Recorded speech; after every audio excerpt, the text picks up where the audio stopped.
ನಿಮ್ಮ ಹಳೆ ಒಡವೆನ ಅಧಿಕ ಬೆಲೆಗೆ ಮಾರಬೇಕೆ? ಅಟಿಕಾಗೆ ಕಾಲ್ ಮಾಡಿ 8803000300. Attica gold company. ಶೈಕ್ಷಣಿಕ ನಗರಿ ಮಂಗಳೂರಿನಲ್ಲಿ ಮತ್ತೊಮ್ಮೆ ರ್ಯಾಗಿಂಗ್ ಕರಾಳ ಮುಖ ಬಯಲಾಗಿದೆ.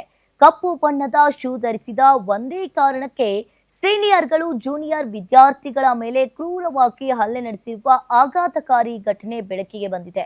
ಈ ಕುರಿತ ಒಂದು ಕಂಪ್ಲೀಟ್ ರಿಪೋರ್ಟ್ ಇಲ್ಲಿದೆ ನೋಡಿ.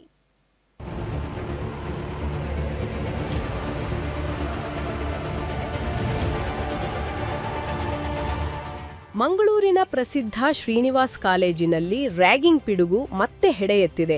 ಪ್ರಥಮ ವರ್ಷದ ಡಿಪ್ಲೊಮೊ ವಿದ್ಯಾರ್ಥಿಗಳಾದ ಆದರ್ಶ್ ಹಾಗೂ ಜಾಸೀನ್ ಖಾದರ್ ನಗರದ ಗುಜ್ಜರಕೆರೆ ಬಳಿ ಇದ್ದಾಗ ಅದೇ ಕಾಲೇಜಿನ ಕೆಲ ಹಿರಿಯ ವಿದ್ಯಾರ್ಥಿಗಳು ಏಕಾಏಕಿ ಅಡ್ಡಗಟ್ಟಿದ್ದಾರೆ. ನೀವು ಕಪ್ಪು ಬಣ್ಣದ ಶೂ ಧರಿಸಿದ್ದು ಯಾಕೆ ಎಂದು ಪ್ರಶ್ನಿಸಿ ಗಲಾಟೆ ತೆಗೆದಿದ್ದಾರೆ. ಈ ಸಣ್ಣ ವಿಚಾರಕ್ಕೆ ಆರಂಭವಾದ ಮಾತಿನ ಚಕಮಕಿ ವಿಕೋಪಕ್ಕೆ ತಿರುಗಿ ಸೀನಿಯರ್ಗಳು ಇಬ್ಬರು ಜೂನಿಯರ್ ವಿದ್ಯಾರ್ಥಿಗಳ ಮೇಲೆ ಮನಸೋ ಇಚ್ಛೆ ಹಲ್ಲೆ ನಡೆಸಿದ್ದಾರೆ.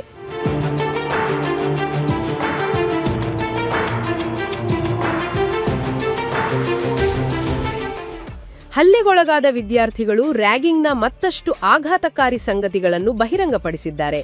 ಕೆಲ ಹಿರಿಯ ವಿದ್ಯಾರ್ಥಿಗಳು ಜೂನಿಯರ್ಗಳನ್ನು ಖಾಸಗಿ ಕೊಠಡಿಗಳಿಗೆ ಕರೆದು ಮಾನಸಿಕ ಹಾಗೂ ದೈಹಿಕ ಕಿರುಕುಳ ನೀಡುತ್ತಿದ್ದರು ಅಂತ ಆರೋಪಿಸಿದ್ದಾರೆ.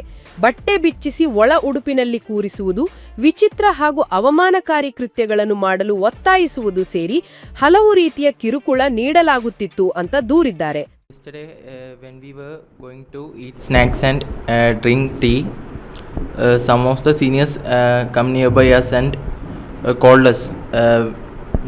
We didn't go first. After that, one of the senior told my name, Jasin Gadar, and after that I go to him. He said, 2 days ago I have told you right.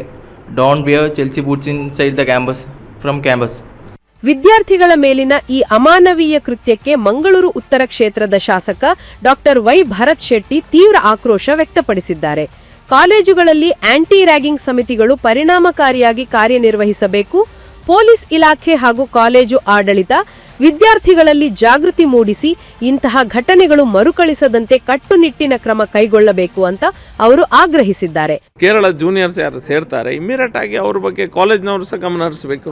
College ಅವ್ರದ್ದು ಕರ್ತವ್ಯ ಇದೆ. ಅಲ್ಲಿ ಏನಾಗಿದೆ, wardens ಇರ್ಬೋದು, teachers ಇರ್ಬೋದು, ಆ್ಯಂಟಿ ragging squad, ಅವ್ರದ್ದೇ ಆ್ಯಂಟಿ ragging squad ಇರ್ತದೆ ಕಾಲೇಜಲ್ಲಿ. ಅವ್ರೇನು ಮಾಡ್ತಾ ಇದ್ದಾರೆ ಅವರು ನೋಡಬೇಕು. ಪೊಲೀಸರು ಅವ್ರ ಹತ್ರ ರೆಫರೆನ್ಸ್ ಅಂತ ತೊಗೊಳ್ಬೇಕು. ನಿಮ್ಮ ಕಾಲೇಜಲ್ಲಿ ಏನು ಆಗ್ತಾ ಇದೆ ಅನ್ನೋದಂಥ ರಿಪೋರ್ಟನ್ನು ಪೊಲೀಸರು ತೊಗೊಳ್ಬೇಕು. ಅಗತ್ಯ ಇದ್ದರೆ ಪೊಲೀಸರು ಬರಬೇಕು. ಅವ್ರನ್ನ ದೊಡ್ಡ ವಿಷಯನಲ್ಲ ಇದನ್ನು ತಡಿಲಿಕ್ಕೆ. ಇವರಿಗೆ ವಿಲ್ ಪವರ್ ಬೇಕು. ಪೊಲೀಸ್ ಇಲಾಖೆಗೆ ಮತ್ತು ರಾಜಕಾರಣಿಗಳಿಗೆ ವಿಲ್ ಪವರ್ ಇದ್ರೆ ಆಗ್ತದೆ. ದೂರದ ಊರುಗಳಿಂದ ಕನಸುಗಳನ್ನು ಹೊತ್ತು ಶಿಕ್ಷಣಕ್ಕಾಗಿ ಬರುವ ವಿದ್ಯಾರ್ಥಿಗಳಿಗೆ ಸುರಕ್ಷಿತ ವಾತಾವರಣ ಕಲ್ಪಿಸುವುದು ಕಾಲೇಜು ಆಡಳಿತ ಮತ್ತು ಪೊಲೀಸ್ ಇಲಾಖೆಯ ಕರ್ತವ್ಯ.